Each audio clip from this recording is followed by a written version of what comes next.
में, लेकिन लखनऊ की इस पूरी लड़ाई में जो सियासत है वो वैसी सिमटती आ रही है कि पुलिसिया दांव जीतेंगे चुनाव।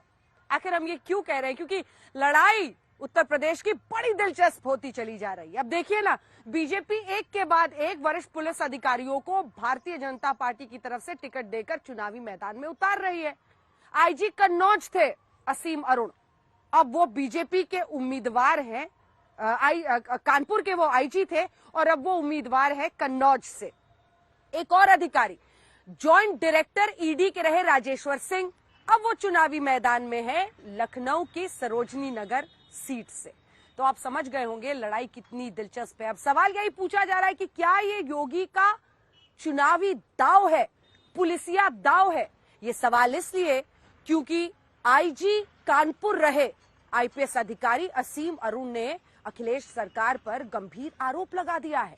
उन्होंने ये कहा है कि अखिलेश यादव की सरकार में उन्हें दबाव के फोन आते थे माफियाओं को छोड़ने के लिए। ये रिपोर्ट देखिए, फिर चर्चा की शुरुआत करेंगे। सभी खास मेहमान हमारे साथ जुड़ रहे हैं।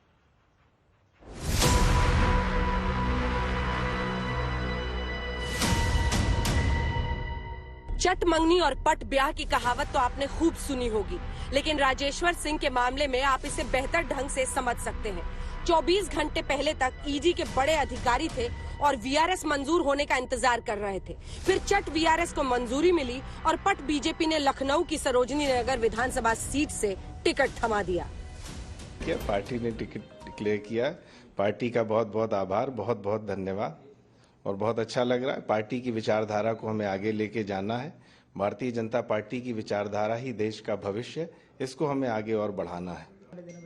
आने वाले दिनों में गवर्नेंस में माफियाओं के खिलाफ कार्रवाई योगी आदित्यनाथ जी बहुत अच्छी कर रहे हैं, उसमें उनका सहयोग देना है हमें, और संप्रदायवाद जो बढ़ रहा है उसको हमें कंट्रोल करना है। राजेश्वर सिंह पहले पुलिस अधिकारी नहीं है जो बीजेपी के टिकट पर लड़ रहे हैं, बल्कि कानपुर के आईजी रहे असीम अरुण को भी बीजेपी ने कन्नौज से उम्मीदवार बनाया है। असीम अरुण को जब बीजेपी ने टिकट दिया था तो अखिलेश ने चुनाव आयोग से शिकायत की।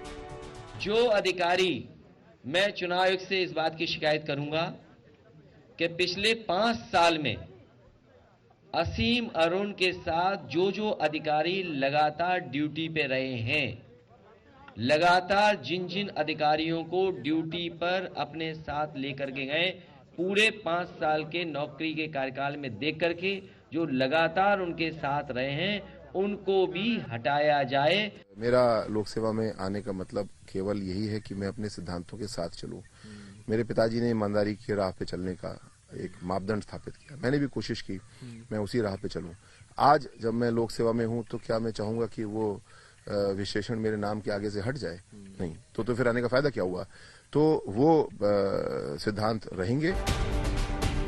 इस बीच राजेश्वर सिंह को टिकट दिए जाने के बाद सियासी विरोधियों ने हमला तेज कर दिया है। उनकी पत्नी लक्ष्मी सिंह लखनऊ रेंज की आईजी है, लेकिन वो सरोजनी नगर सीट उनके अधिकार क्षेत्र में नहीं आता। मुझे लगता नहीं है कि सरोजनी नगर उनके एरिया में है। वो तो वो लखनऊ पुलिस कमिश्नरेट में। तो इसमें क्या, जब कमिश्नरेट का पार्ट है तो उनसे क्या लेना देना? विरोधी दल तो आरोप लगा ही रहे हैं कि इससे पक्ष तो आरोप हर चीज का लगाएंगे। अब चलिए आपको ये बताते हैं कि राजेश्वर सिंह को बीजेपी ने किसका टिकट काटकर उम्मीदवार बनाया है। दरअसल लखनऊ की सरोजनी नगर सीट से योगी सरकार की मंत्री स्वाति सिंह मौजूदा विधायक है, लेकिन पार्टी ने उन्हें नजरअंदाज कर दिया। खबर थी कि टिकट कटने के बाद वो समाजवादी पार्टी में शामिल हो सकती हैं, लेकिन उन्होंने खुद सारी खबरों पर फुल स्टॉप लगा दिया। 5 साल उन लोगों ने मुझे जो जिम्मेदारी दी, मैं ये आशा करती हूँ कि उसमें मैं जरूर खरी उतरी होंगी, और मैं धन्यवाद देती हूँ कि उन्होंने इस काम के लिए मुझे मौका दिया। और भविष्य में भी जो जिम्मेदारी मिलेगी उसका मैं निर्वहन बहुत अच्छे से करूंगी, और आधी आबादी का प्रतिनिधित्व करते आई हूँ और करते भी रहूंगी। चिंता मत करिए, भारतीय जनता पार्टी का हिस्सा हूँ, आजीवन रहूंगी। स्वाति सिंह यूपी बीजेपी के उपाध्यक्ष दयाशंकर सिंह की पत्नी है। कहते हैं सरोजनी नगर सीट से वो खुद अपने लिए टिकट का दावा ठोक रहे थे, शायद इसीलिए उनके चेहरे पर पत्नी के टिकट कटने का बहुत ज्यादा मलाल नहीं दिख रहा। पहले भी पार्टी ने कहा कि पत्नी को लड़ाओ, तो हम पत्नी को लड़ाए। मैं पहले भी कहा था कि पार्टी जिसको लड़ाएगी हम लोग लड़ाएंगे, तो जो ये तो कोई हम लोग नहीं तय कर सकते कि कौन कहाँ पर लड़ेगा। ये तो पार्टी निर्णय करती है कि भाई आपको यहाँ पर लड़ना है। गलत काम मुझे पसंद नहीं है, ना कोई मेरे नाम यूज करके करे, चाहे वो मेरे हस्बैंड ही क्यों। दरअसल कुछ दिनों पहले स्वाति सिंह का घरेलू विवाद का वीडियो वायरल हुआ था, जिसमें वो अपने पति दयाशंकर सिंह पर आरोप लगा रही थी। अब सियासी विरोधियों को वीडियो के सामने आने और पति पत्नी दोनों का टिकट कटने के बीच कनेक्शन दिख रहा है। जो रात भर लोगों को सोने नहीं देता, नहीं, वो बात नहीं है, झगड़े वाली बात नहीं है। जो एक व्यक्ति रात भर किसी नेता को सोने नहीं देता था, कभी किसी घर, कभी किसी घर, कभी किसी घर, और नेताओं को तोड़ता था।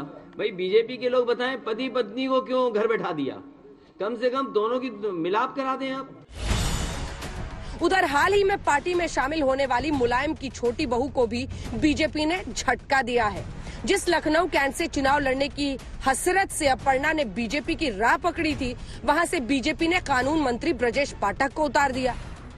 नेतृत्व तो जो भी मुझे आदेश दिया है मैं उसका अक्षरशः पालन करूंगा, और हम सभी कार्यकर्ता मिलजुल करके प्रदेश में एक ऐसी सरकार बनाने जा रहे हैं जो प्रचंड बहुमत की होगी। इस बार 325 से अधिक सीटें हम सब जीतेंगे। पार्टी नेतृत्व ने अपने कार्यकर्ताओं पर जो भरोसा किया उसका अक्षरशः हम लोग पालन करेंगे। लखनऊ कैंट से ब्रजेश पाठक की उम्मीदवारी ने रीटा बहुगुणा जोशी की उम्मीदों पर भी पानी फेर दिया है।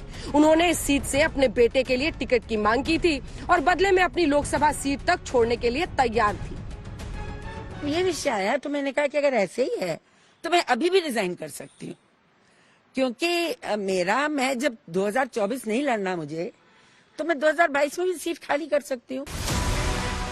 लखनऊ से जुड़ी 5 विधानसभा सीटों पर उम्मीदवार तय हो गए हैं। लखनऊ पूर्व से बीजेपी ने आशुतोष टंडन को उतारा है। उनके सामने होंगे समाजवादी पार्टी के अनुराग भदौरिया। नीरज बोरा लखनऊ उत्तर से बीजेपी के उम्मीदवार के तौर पर चुनावी मैदान में होंगे और उनके खिलाफ समाजवादी पार्टी ने अपनी बूथ लीडर पूजा शुक्ला को टिकट दिया है। पूजा शुक्ला योगी को काला झंडा दिखाने के मामले में चर्चा में आई थी। आज तक ब्यूरो।